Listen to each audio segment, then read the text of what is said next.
ही web series पूर्णपणे काल्पनिक असून केवळ सामाजिक जाणीव निर्माण करण्याच्या उद्देशानं तयार करण्यात आली आहे.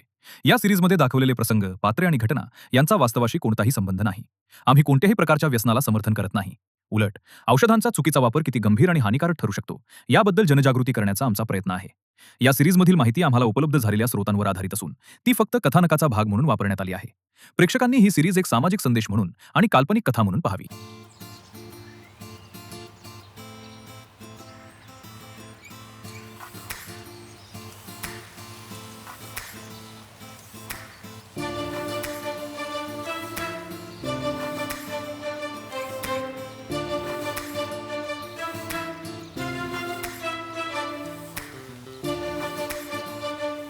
उतर की काय उतर की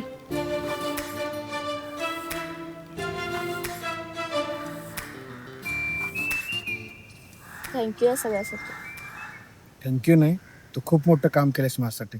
आणि हा त्या माझ्या इच्छा वगैरे काय नव्हत्या. एवढे महत्वाचे प्रूफ मी कुणाच्या पण हातात देऊ शकत नव्हतो, म्हणून तू माणूस म्हणून कसं आहेस ते बघण्यासाठी या सगळ्या इच्छा होत्या. आणि या प्रवासात तू माझं मन जिंकलास म्हणून मी हे प्रूफ तुला दाखवले. फक्त माझा आता विश्वासघात तेवढा करू नकोस. हे घे, ह्याच्यात माझ्या बाबांविरुद्ध सगळे प्रूफ आहेत. टेन्शन घेऊ नकोस, तुझ्या इच्छा पूर्ण केल्यात, पण तुझ्या बापाच्या होऊ देत नाही.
सोडा मला, सोडा.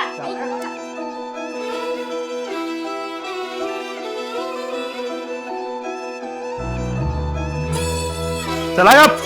सोडा मला, सोडा. सोडा मला,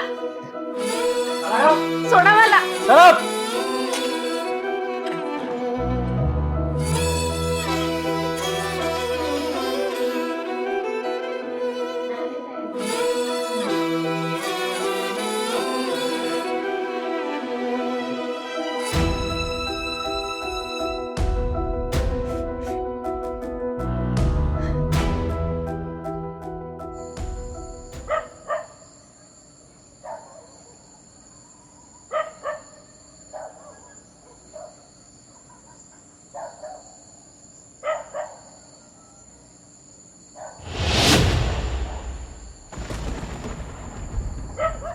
आपल्याला जो डाऊट होता ना तो खरा ठरलाय.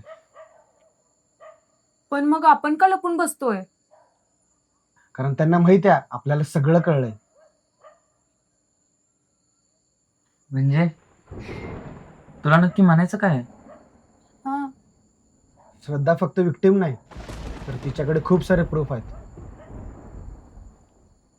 कसले प्रूफ? हे जे सगळं होतंय ना ते सगळं दादासाहेब करतायत.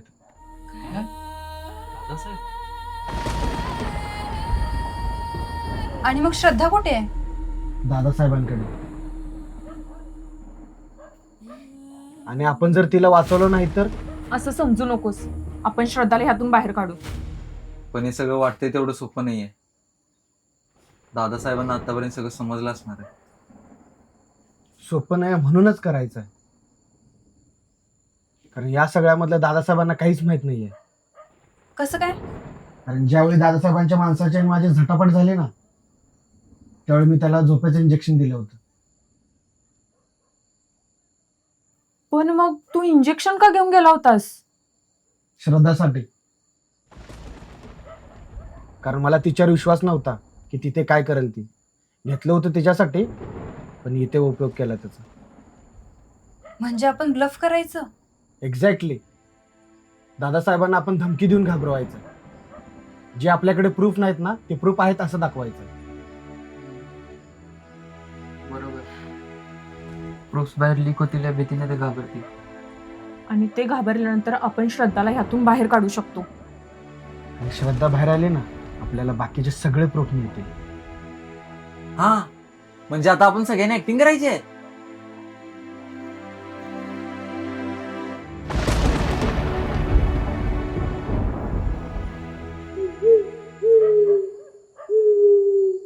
डॉक्टर, एवढ्या रात्री आलाय? सगळं व्यवस्थित आहे ना? दादासाहेब, आम्ही तर तुम्हाला देव माणूस समजत होतो, पण तुम्ही तर लोकांच्या आयुष्याचा खेळ करताय. मॅडम, काय बोलताय? अहो दादासाहेब, गावातली पोरं तुमच्याकडे कुठल्या तरी आशेने येतात आणि तुम्हीच त्यांना नशेत अडकवताय. कोण सांगितलं तुम्हाला? ड्रग्ज, बेकायदेशीर कामं आणि कित्येक लोकांचं आयुष्य संपवलंय तुम्ही. डॉक्टर, भान आहे का? कोणाशी बोलताय? आजपर्यंत तुम्ही त्या निरागस मुलांचा जीव घेतला, त्यांच्या आईवडिलांना आयुष्यभराचं दुःख दिलं, आणि या सगळ्या चुकीची शिक्षा आम्ही तुम्हाला देणार आहोत. मॅडम, ऐकून घ्यायला लागलोय म्हणून जास्त बोलू नका. मी कोण आहे अजून तुम्हाला माहित नाही. तुमचा हात चेहरा जगासमोर आणायचा आम्हाला. डॉक्टर, बास झालं. ऐकून घेतो म्हणजे जास्त नको आहे. काय पुरावे आहेत तुमच्याकडे माझ्या विरोधात? दादासाहेब, जरा शर्टाचा कॅमेरा काढा.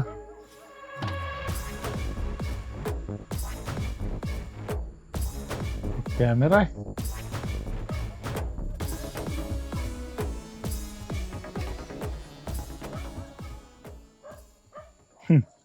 हे पुरावा तर माझ्याकडे राहिला. हा पुरावा नाही, तो कॅमेरा आहे. सगळे पुरावे तर आमच्याकडे आहेत. पण इथनं जाशीला तवा तुमचे पुरावे कामाला येतील. तुम्ही थांबलाय कुठं? दादासाहेब, आम्हाला काय अडाणी समजलात काय? आमच्यातला एक माणूस रेंज पॉइंटवर बसलाय.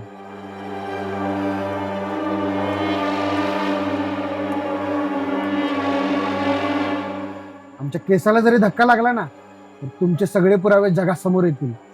डॉक्टर, थांबवा सगळे इथंच. काय पाहिजे तुम्हाला? पैसा, सत्ता? काय तुम्हाला स्वतःचा दवाखाना काढून देऊ? मी सगळं इथंच थांबलो पाहिजे. बोला, काय पाहिजे? श्रद्धा, माझ्या पोरीला यामध्ये घेऊन आलो. तिला याबद्दल काही माहित नाही. दादासाहेब, हा तुमचा गैरसमज आहे. हे जे सगळे प्रूफ आहेत ना आमच्याकडे ते सगळे श्रद्धाने दिलेत.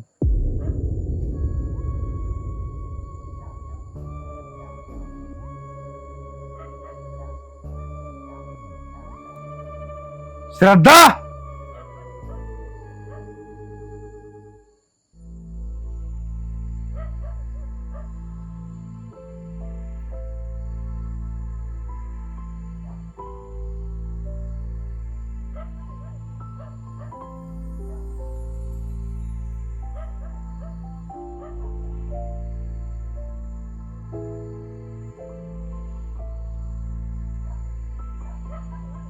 डॉक्टर तोडतोय, सगळे पुरावे नष्ट झाले पाहिजेत, यातलं काही बाहेर येता कामा नये.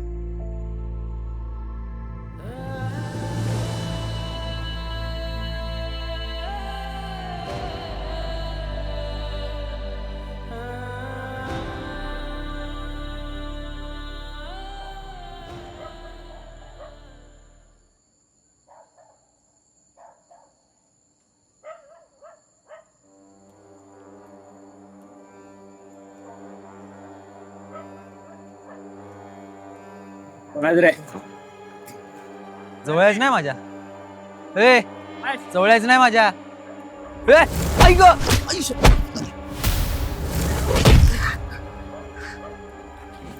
थांब थांब, सोडणार नाही मी तुला. थांब नाही ठीक आहे.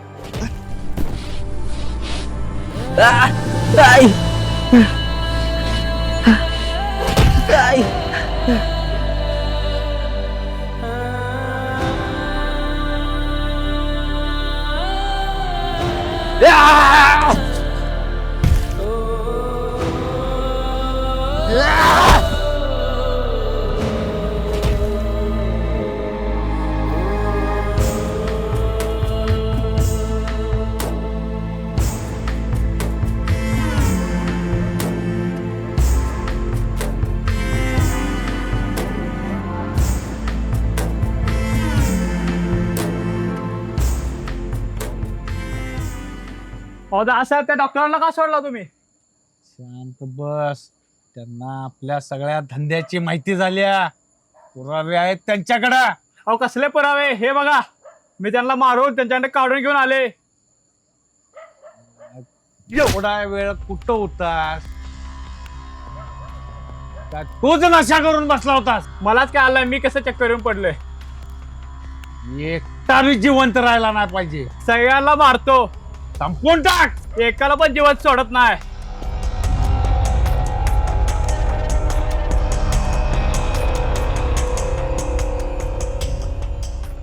हे घे साईन, आणि याचा वापर जरा जास्तच कर, जागेवर मेले पाहिजेत. ऑलरेडी मी याचा यूज जास्त केलाय. आता डायरेक्ट परिणाम त्यांच्या हृदयावरती होईल आणि 5 मिनिटात त्यांचा खेळ संपेल. बघ तू.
झाला का डोस तयार? हे बघ, खूप स्ट्रॉंग केलाय.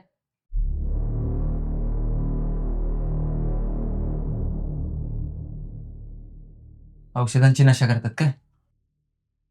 आता कळेल त्यांना औषधांची नशा केल्याने काय परिणाम होतात ते. जागेवर मरतील बघ. अरे पण हे काय करताय तुम्ही? आपल्याला त्यांना मारायचं नाही, फक्त बेशुद्ध करायचं आहे. अरे काय बोलतोयस तू? कित्येकाचा जीव घेतलाय त्यांनी. तेच की. विसरलात का आपण डॉक्टर आहोत? आपण हे सगळं करतोय आणि आपण ती घेतलेली शपथ विसरलात? काय घेतली होती शपथ ती? आम्ही शपथ घेतो, प्रत्येक रुग्णाचा जीव आमच्यासाठी सर्वोच्च असेल. जात, धर्म, भाषा, संपत्ती किंवा वैयक्तिक वय यांचा कोणताही भेदभाव न करता आम्ही मानवतेची सेवा करू. समोरचा व्यक्ती मित्र असो वा शत्रू, त्याच्या जीवाचे रक्षण करण्यासाठी आम्ही आमचे ज्ञान, कौशल्य आणि सर्वस्व पणाला लावतो. कारण आम्ही डॉक्टर आहोत. आम्ही शपथ घेतो जीवन वाचवण्याची.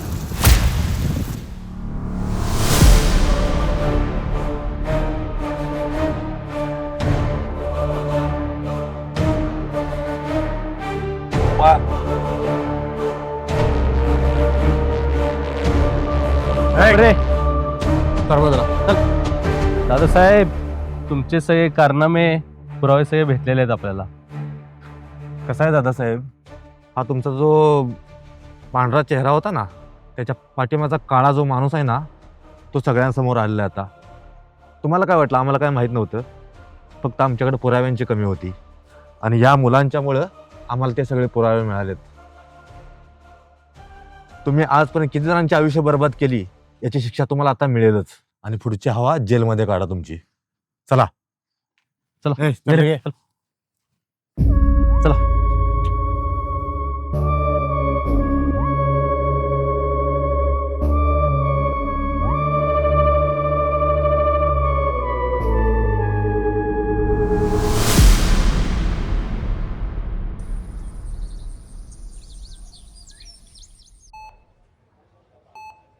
आता तरी तुमच्या डोळ्यावरची पट्टी उतरली का? ज्या दादासाहेबांना तुम्ही देवासारखं मानत होतात त्यांनी तुमच्यासाठी काय केलं? डॉक्टर, आधी आम्हाला वाटायचं दादासाहेब आमचा चांगला विचार करत आहेत. चांगला विचार? आणि आपला चांगला विचार करणारा कधी आपल्याला नशेच्या आहारी जाऊ देतो का? आपला चांगला विचार करणारा कधी आपलं आयुष्य बर्बाद करतो का? तुम्ही नशेमध्ये असताना दादासाहेबांनी तुमच्याकडून काय काय करून घेतले आठवतंय का? मारामारी, लूटमाऱ्या, गुन्हे, आणि हे सगळं करत असताना तुम्हाला वाटत होतं आपण दादासाहेबांसाठी चांगलं काम करतोय. पण खरं काय होतं, दादासाहेब स्वतः मात्र सुरक्षित बसायचे आणि पोलीस, कोर्ट, समाज या सर्वांना मात्र तुम्हाला सामोरं जावं लागायचं. म्हणजे त्यांनी फक्त आमचा करून घेतला? अगदी बरोबर. त्यांच्यासाठी तुम्ही फक्त माणसे नव्हता, पेटलेल्या मशालीसारखे होतात. तुम्ही स्वतः जळत राहिलात, त्यांना त्यांचा रस्ता दिसल्यावर तुम्हाला विझवून टाकत होते. मी स्वतः त्यांच्या तोंडून ऐकले. ते म्हणत होते ही मुलं सतत नशेत राहिली पाहिजे, शुद्धीवर आली तर आपल्यालाच प्रश्न विचारतील. असं गोडगोड बोलूनच त्यांनी माझ्या दादाला फसवलं. त्याला मुद्दाम व्यसनात अडकवण्याचा प्रयत्न केला आणि ह्याच कारणामुळे आमची आई आमच्यात नाही. ज्यांच्यासाठी तुम्ही घरच्यांशी भांडलात, तुमच्या आयुष्य पणाला लावलं, त्यांना तुमची किंमत होती का? तुमची सोडा रे, मी त्यांची मुलगी असून त्यांनी माझ्या जीवाची पर्वा केली नाही. आता दादासाहेबांचा खरा चेहरा तुमच्या समोर आलाय. उद्या एखादा गुन्हा झाला असता ना, दादासाहेब वाचले असते, पण तुरुंगात मात्र तुम्ही गेला असता. एकदा मनापासून विचार करा, जेव्हा तुमच्या आईवडिलांना तुमची गरज होती त्यावेळी तुम्ही तिथे होता का? आणि ज्यावेळेस दादासाहेबांना तुमचा स्वार्थ साधायचा होता त्यावेळेस मात्र तुम्ही तिथे लगेच हजर होता. नशा माणसाला कमकवत बनवत नाही, तर दुसऱ्याच्या हातातील बाहुलं बनवते. आणि दादासाहेबांनी तुमच्यासोबत हेच केलं. सर, आम्ही स्वतःच्या हाताने आमचं स्वतःचं आयुष्य खराब करत होतो, ते आम्हाला समजलंच नाही. आत्ता समजले ना? तेच खूप आहे. आता निर्णय तुमचा आहे. दादासाहेबांच्या सावलीत कुजत राहायचं का स्वतःच्या प्रकाशात उभं राहायचं? डॉक्टर, सागरसारखं जिवंत उदाहरण असताना आम्ही यात पडेल का? आजपासून आपण दादासाहेबांची भीती नाही बाळगायची, तर या डॉक्टरांसोबत सत्याची साथ द्यायची. मग सोडणार ना सगळे नशा? आम्ही इथून पुढे कधीच नशा करणार नाही आणि कोणाच्या स्वार्थासाठी वापरले जाणार नाही. Doctors, come in to my cabin. आत्ता कुठली वाडी?